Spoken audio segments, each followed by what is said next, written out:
নমস্কাৰ বন্ধু বান্ধৱীসকল, আজি আপোনালোকে চাই আছে মোৰ হাঁহৰ পোৱালিৰ আজি 1 মাহ 22 দিন বয়স হৈছে আৰু মই মোৰ হাঁহৰ পোৱালিবিলাক আজি গা ধুৱাবলৈ নদীত আনিলো আৰু ইয়াত মই প্ৰায় 1 ঘণ্টামান হৈছে ইয়াত আনি থৈছো।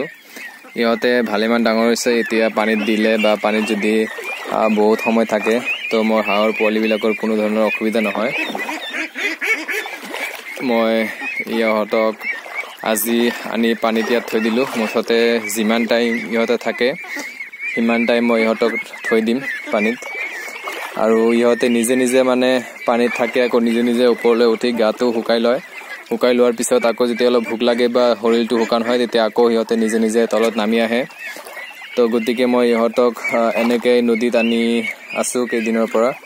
আৰু এটা ঘটনা মানে কালি কি হ'ল, মই হাঁহৰ পোৱালিকেইটা গোটেইকেইটা মানে 184টা হাঁহৰ পোৱালি আছে। তো মই চবকেইটাক নদীত আনি থৈছিলোঁ। থোৱাৰ পিছত যেতিয়া মানে ঘৰত যাব, মই আহোঁতে অলপ লেট হ'ল। তো ইহঁতে নিজে নিজে মানে ঘৰত যাবলৈ ধৰিছিলে আৰু আধামান ঘৰত গৈছে আৰু পিছত মই আহি আধা লৈ গৈছোঁ। কিন্তু কথা কি হ'ল, মানে আধা যে গৈছে তাতো অলপ কম আছিল আৰু মই যে আধা লৈ গৈছোঁ তাতো অলপ কম আছিল। তো সেই কমখিনি মানে ঘৰত অকলে যাব পৰা নাছিল আৰু ময়ো মানে ইমান বিচাৰি লৈ যাব পৰা নাছিলোঁ। গতিকে যেতিয়া ঘৰত গৈ মই মানে হিচাপ কৰি চালোঁ তেতিয়া দেখা পালোঁ 131 পিচ মানে হাঁহৰ পোৱালি আছে আৰু বাকী 53 হাঁহৰ পোৱালি মানে 50টা প্লাছ হাঁহৰ পোৱালি মানে নাই। তো টেনশ্যন লাগি গ'ল যে হাঁহৰ পোৱালি ইমানকেইটা ক'ত গ'ল, কি হ'ল।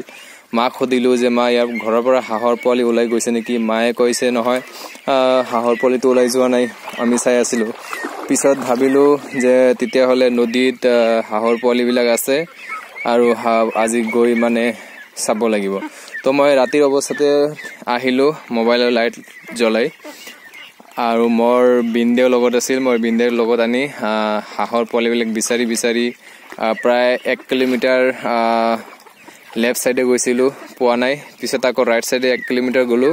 যোৱাৰ পিছত আহোঁতে মানে দেখা পালোঁ এটা নদীৰ ছাইডত ওপৰত উঠি ইহঁতে ধুনীয়াকৈ শুই আছে। গতিকে মই যোৱাৰ লগে লগে মোৰ কথা শুনাৰ লগে লগে ইহঁতে এনেকৈ একটা আৱাজ কৰি ওলাই গ'ল, মানে দৌৰি পানীত। তাৰপিছত মই ৰাতিটো আন্ধাৰত মানে ডাইৰেক্ট আহিব নোৱাৰে, গতিকে মই পানীতেই ইহঁতক লৈ আনিলোঁ। তো বহুত টেনশ্যনত আছিলোঁ যে হাঁহবিলাক পাম নে নাপাম বা কোনোবাই ধৰি ল'লে না কিবা হ'ল, টেনশ্যন আছিল। গতিকে পোৱাৰ পিছত মনটো অলপ ভাল লাগিল যিহেতু, কিন্তু ইমান ভাল লগা নাছিল কাৰণ হাঁহকেইটা মানে হঠাৎকৈ মানে কমি গৈছিল। মনটো মানে শান্ত হোৱা নাছিল। এনেকুৱা এটা ভাৱ আছিল যে মই হাঁহকেইটাক বিচাৰি পাম নে নাই। পোৱাৰ পিছতো মানে মনটো ইমান এটা শান্তি হোৱা নাই। গতিকে আপোনালোকে যদি নদীত লৈ যায় তেতিয়াহ'লে আপোনালোকে যিমান পাৰে হাঁহৰ পোৱালিৰ সৈতে থাকিব। যেতিয়া আপোনাৰ কিবা কামত ব্যস্ত থাকে, বিজি থাকে, তেতিয়া আপুনি মানে নদীত নঅনাটোই ভাল। গতিকে আপোনালোকে যদি লগত থাকিব পাৰে তেতিয়াহ'লে নদীত লোৱাটো ভাল। আৰু যদি পুখুৰী আছে তেতিয়াহ'লেতো কোনো কথা নাই, পুখুৰীত মানে থাকি যাব ইহঁতে, পুখুৰীৰ পৰা বাহিৰত নোলায়। গতিকে আপোনালোকে নদীত যদি আনে তেতিয়াহ'লে সাৱধানতা বজাই ৰাখিব লাগিব।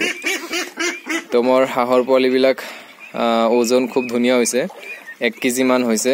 কিছুদিন আগত মই ওজন কৰি আপোনালোকক দেখুৱাইছিলোঁ, দেখুওৱা নাছিলোঁ, অনুমান কৰি মই কৈছিলোঁ ভিডিঅ'ত, কিন্তু মই নিজে জুখিছিলোঁ। জোখাৰ পিছত মানে দেখা পাইছোঁ 800 গ্ৰাম, 850 গ্ৰাম এনেকুৱা, 900 গ্ৰাম এনেকুৱা হৈছিল। তো এতিয়া আৰু 4-5 দিনমান হৈ গ'ল, এতিয়া আৰু ধুনীয়া বয়স ওজনটো আহি গ'ল। গতিকে আপোনালোকেও হাঁহ পোহপালন কৰিব পাৰে মোৰ দৰে এনেকৈ।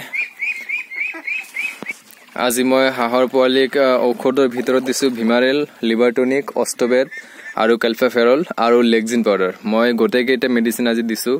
গতিকে আজি মই মেডিচিনৰ দিয়াটো আপোনালোকক দেখুৱাব পৰা নাই কাৰণ কালি ৰাতিৰ টেনশ্যনটো এতিয়াও মূৰত অলপ সোমাই আছে যে হাঁহবিলাক হেৰাই গৈছিল। তো আজি হাঁহৰ লগতে আছোঁ যাতে হাঁহবিলাক হেৰাই নাযায়। গতিকে মোৰ চেনেলটোত আপোনালোকে লাগি থাকিব, চেনেলটো ছাবস্ক্ৰাইব কৰিব। ধন্যবাদ।